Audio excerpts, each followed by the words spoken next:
आज के इस वीडियो में हम जो है रेजिडेंट वीजा और परमानेंट रेजिडेंसी के बीच में थोड़ा सा डिफरेंस जानने वाले हैं। देखो, जो जब आप यहाँ पर आते हो, आप क्या होता है, मोस्टली लोग यहाँ पर वर्क वीजा पर आते हैं, क्योंकि जो परमानेंट रेजिडेंट या फिर स्किल माइग्रेंट वीजा होता है वो थोड़ा सा डिफिकल्ट होता है मिलना। तो जब मैं ये कहूंगा कि work visa is a temporary opportunity to come New Zealand, तो आप किसी भी वर्क वीजा पे आ गए तो आपका जो पहला काम है कि कुछ टाइम के बाद आपको अपने वर्क वीजा को परमानेंट रेजिडेंसी में कन्वर्ट करना है। और उस परमानेंट रेजिडेंसी में कन्वर्ट करने के लिए इन बिटवीन एक वीजा आएगा जो कि कहा जाएगा रेजिडेंट वीजा। तो पहला स्टेप आपका हो गया वर्क वीजा, दूसरा हो गया रेजिडेंट वीजा। तो ये जो रेजिडेंट वीजा है, ये वीजा आपको मिलता है 2 साल के लिए। बट बहुत सारे लोगों को यहाँ पे ये कंफ्यूजन हो जाता है कि ये वीजा 2 साल के लिए है, बट इसको परमानेंट भी कहा जा रहा है, और फिर मेरे को 2 साल रहने के बाद परमानेंट रेजिडेंसी फिर से क्यों अप्लाई करनी है।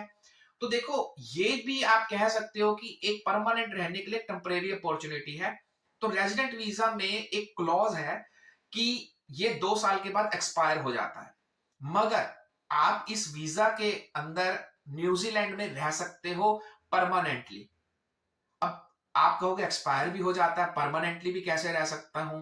तो देखिए, आप यहां पर आ गए, आपको रेजिडेंट वीजा मिल गया, आप 2 साल रह लिए, मगर आपका वीजा एक्सपायर हो गया है, बट स्टिल आप लीगली यहीं पे ही रह रहे हो, क्योंकि कंडीशन ये है कि जब आप कंट्री से बाहर जाओगे, आप इस वीजा पे दोबारा एंटर नहीं कर सकते। बट एज लॉन्ग एज आप इस कंट्री पे रह रहे हो, आप इंडेफिनिट रह सकते हो, कोई दिक्कत नहीं आने वाली।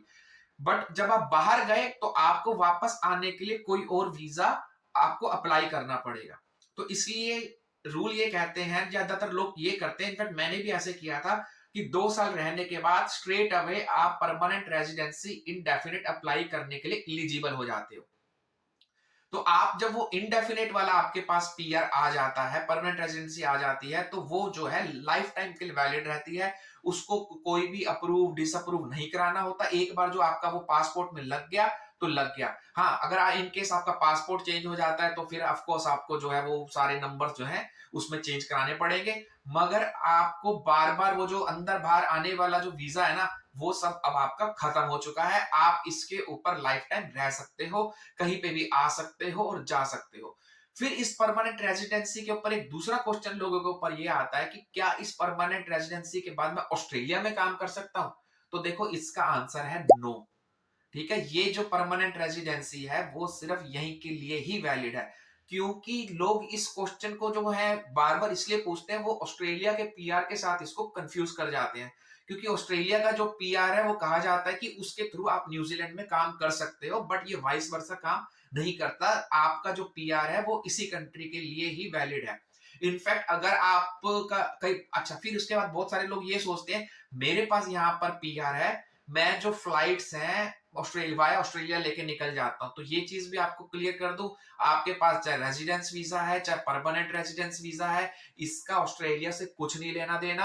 आप इनफैक्ट एज अ ट्रांजिट भी वहां पर नहीं जा सकते। आपको वहां के लिए ट्रांजिट वीजा ही अरेंज करना पड़ेगा अगर आपकी फ्लाइट कोई भी कनेक्टिंग फ्लाइट जो है वाया ऑस्ट्रेलिया है। ठीक है, हाँ, मगर एक चीज ये होती है कि जब आप यहाँ पर परमानेंट रेजिडेंसी हो जाती है, आप वहां का कोई भी ट्रांजिट वीजा या फिर घूमने फिरने या टूरिस्ट वीजा अप्लाई करते हो तो बहुत जल्दी आ जाता है। मेरा खुद 1 या 2 दिन में ही आ गया था। फिर इसके बाद जो है आप जो है 3 साल जो है परमानेंट रेजिडेंट वीजा पर रहते हो, उसके बाद जो है आप इलिजिबल हो जाते हो सिटीजनशिप को अप्लाई करने के लिए। तो देखो, ये जो टोटल टेन्योर हो गया, ये आपका मिनिमम 5 इयर्स हो गया, जिसमें 2 साल आप रहे रेजिडेंट वीजा के ऊपर और 3 साल आप रहे परमानेंट रेजिडेंसी के ऊपर। फिर आपने जो है सिटीजनशिप अप्लाई करी। जब आप सिटीजनशिप अप्लाई करते हो तो उसमें भी बहुत सारी क्लोज एंड कंडीशंस होती हैं कि उस 5 साल में आप जो है कितने दिन यहाँ रहे वहां रहे। तो वीडियो थोड़ा लंबा हो जाएगा, तो मैं सिटीजनशिप प्रोसेस के लिए नेक्स्ट वीडियो लेकर के आऊंगा। मेरे इस चैनल को सब्सक्राइब कीजिए, क्योंकि मैं दोनों वीजा की क्लोजेस को कंबाइन करके बताने वाला हूं, क्या ताकि यहाँ पर जो लोग आ चुके हैं और मेरा ये वीडियो देख रहे हैं, उनकी कोई भी सिटीजनशिप पे इंपैक्ट ना पड़े। बहुत सारी छोटी छोटी माइन्यूट डिटेल्स है जो लोग मिस कर जाते हैं। इनफैक्ट मैंने ऐसे भी केसेस देखे हैं कि लोग 4 साल रह गए, बट 5वें साल में एक छोटी सी मिस्टेक कर गए और उनको 5 साल दोबारा रहना पड़ा सिटीजनशिप लेने के लिए। तो मेरे चैनल को सब्सक्राइब कीजिए। नेक्स्ट वीडियो जो सिटीजनशिप पे होने वाला है उसको जरूर देखिए, आपको पहला नोटिफिकेशन मिल सके। तो देखिए, परमानेंट रेजिडेंसी का जो सबसे बड़ा बेनिफिट ये होता है कि ज्यादातर जो भी वीजा होते हैं वो आपके किसी ना किसी एम्प्लॉयर के साथ लिंक होते हैं और उस पर कुछ ना कुछ कंडीशंस लिखी होती हैं। वो 1 या 2 साल में एक्सपायर भी हो सकते हैं। अगर एम्प्लॉयर ने आपका कॉन्ट्रैक्ट जो है वो रिन्यू नहीं किया 1 या 2 साल के बाद, जब और वीजा आपका एक्सपायर हो रहा है, तो बहुत सारे लोग ना मेंटली प्रेशर में आ जाते हैं कि अब मैं नई जॉब ढूंढूं, वीजा का अरेंजमेंट करूं या मैं क्या करूं। तो जैसे ही आप इलिजिबल होते हो, मैं तो ये कहता हूं कि जिस रात आप इलिजिबल हुए, आपके नंबर ऑफ डेज पूरे हुए, नेक्स्ट डे ही आप जो है रेजिडेंट वीजा के लिए अप्लाई कर देना। जैसे ही आपके वो 2 साल पूरे हो रेजिडेंट वीजा पे, नेक्स्ट डे ही पीआर के लिए अप्लाई कर देना। हाँ, तो ये एक बहुत सारा जो एक लोगों को कंफ्यूजन हो जाता है कि रेजिडेंट वीजा के लिए जब मैं पीआर के लिए अप्लाई करता हूं, मैंने अपना पासपोर्ट जो है वहां पर भेज दिया, तो मैं ट्रैवल कर पाऊंगा कि नहीं कर पाऊंगा। तो देखिए, कंडीशन यही है, आपको थोड़ा सा उस तब तक उस इस कंट्री में जो है वेट करना पड़ेगा, जो कि 5-10 दिन से ज्यादा नहीं होता। आपने अपनी एप्लीकेशन ठीक से भरी है तो 2 से 3 हफ्ते में जो है आपका पासपोर्ट और जो है पीआर इंडेफिनेट एम्बेसी से लग करके आ जाता है। तो ये जो है 15 दिन जो है आप उस टाइम जो है ट्रैवल नहीं कर सकते, अनलेस आपको कुछ और वीजा के जो है अरेंजमेंट्स करने पड़ेंगे। दोस्तों, अगर वीडियो पसंद आई हो तो इसको लाइक करें और मेरे चैनल को सब्सक्राइब जरूर करें। नेक्स्ट वीडियो में लेकर के आने वाला हूं सिटीजनशिप के प्रोसेस पे। धन्यवाद, नमस्कार, अपना ख्याल रखें।